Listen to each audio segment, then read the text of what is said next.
இதுல பெண்கள் பலிக்கடாவாகிறது எதனால தெரியுமா? பெண்கள்கிட்ட இருக்கிற பலகீனம். ஆண்கள் செய்த தவறு ஒன்று இருக்குது, பெண்களுக்கிட்ட அன்பை வெளியில காட்டுறது இல்லை. அன்பு தேவை.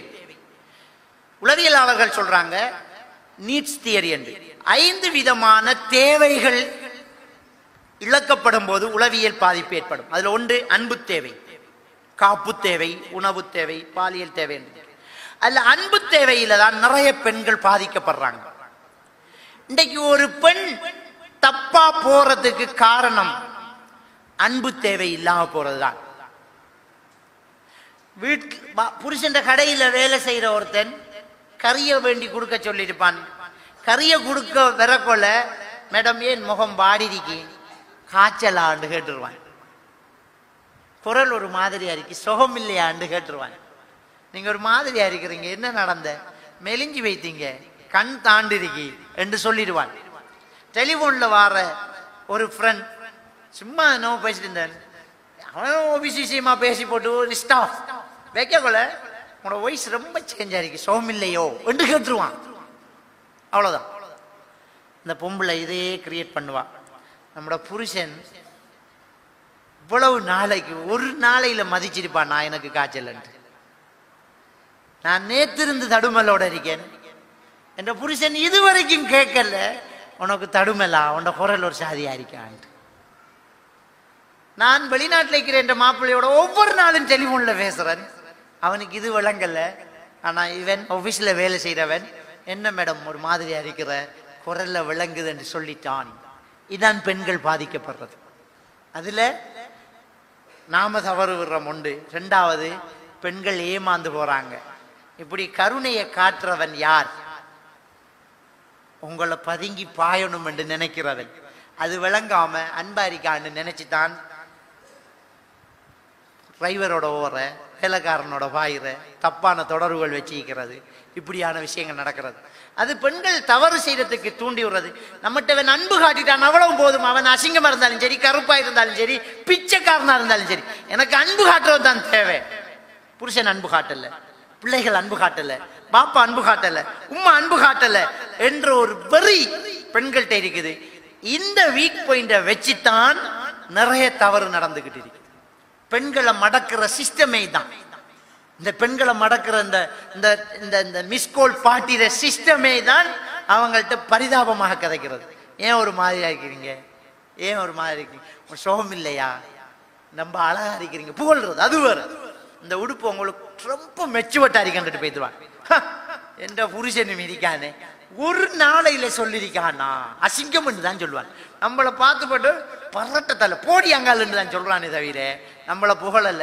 இவனை பாரு, உங்களோட முடி அழகா இருக்கங்க, மூக்கு மொழியா இருக்கங்கிறான், செருப்பு சூப்பரா இருக்கங்க, உடுப்பு பொருத்தமா இருக்கங்கிறான், சூப்பரா. அந்த போனுக்கு உங்களுக்கு அந்த மாதிரி இருக்கு, உங்களோட கையில பிடிக்கும் போதுதான் அந்த போனே அழகா இருக்கன்றான்.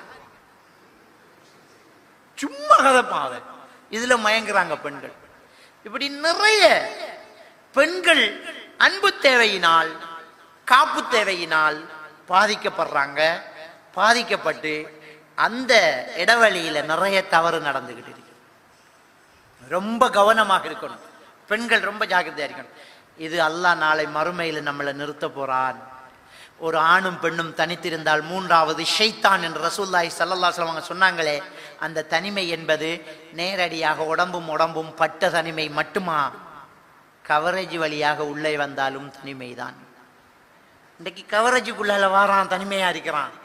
ஃபேஸ்புக்குள்ள ஃப்ரெண்ட்ஸி, ஃபேஸ்புக்குள்ள தலைவன் குரூப், வாட்ஸ்அப்ல குரூப், வைப்பர்ல குரூப், ஃபேஸ்புக்ல ஃப்ரெண்ட், இப்படி வந்து வந்து வந்து வந்து வந்து வந்து அது வேற ஒரு மாயையை உருவாக்குது. விபரீதம் நடந்துகிட்டு இருக்குது, தப்பு நடக்குது. ஆக இந்த ஊடக வளர்ச்சியினாலும் இந்த செல்போன் கலாச்சாரத்தினாலும் இன்றைக்கு இளசிகள் ரொம்ப பாதிக்கப்படுது, இளைஞர்கள் ரொம்ப பாதிக்கப்பட்டு இருக்கிறாங்க. இது தடுக்கப்பட வேண்டியது. அடுத்தது பெற்றோர்களுடைய கண்காணிப்பு.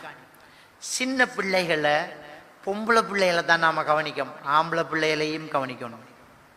அதுவும் பாதிக்கப்படுது. ஆறால ஒரு காலத்துல ஆண் ஆண் என்கிற ஒரு தப்பு நடந்துச்சு, இப்ப அது ரொம்ப குறைவு. காரணம், ஆண் பெண்ணுங்கிற தப்பு நிறைய நடந்துகிட்டு இருக்குது.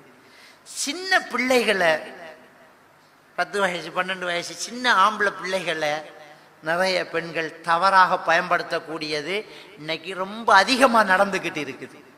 ஏண்டா அங்க சந்தேகம் பெறாது, அங்க விபரீதம் பெறாது என்கிற 2 காரணத்தினாலையும் சிலர் தன்னுடைய ஆசைக்கு இப்படி சிறுவர்களை பலியாக்கி கொண்டிருக்கக்கூடிய சம்பவம் அண்மை காலமாக நிறைய நடந்துட்டு. அதனால குல்லுக்கும் ராயின் வ குல்லுக்கும் மசூலின் அன் ரஅய்யத்திஹி, நாம ஒவ்வொருவரும் கண்காணிப்பாளர்கள். நம்முடைய கண்காணிப்பு பற்றி நாளை மறுமையில் விசாரிக்கப்படுவோம். ஆம்பளை பிள்ளையும் சரி பொம்பளை பிள்ளையும் சரி எல்லாருக்கிட்டையும் இருந்து பாதுகாக்கணும். படிச்சு கொடுக்குற டீச்சர்ல இருந்து, மௌலவிகிட்ட இருந்து, ஓட்டிக்கு போற ஆட்டோ டிரைவர்ல இருந்து, வேன் டிரைவர்ல இருந்து, பக்கத்து வீட்டுக்கார மாமாவா இருந்தாலும் சரி, வீட்டில் இருக்கிற வயதானவர் உம்மா அப்பாவா இருந்தாலும் சரி, பாதுகாப்பாகவே வச்சிருக்க வேண்டிய ஒரு நிற்கதியான நிலை இன்றைய சமூகம்.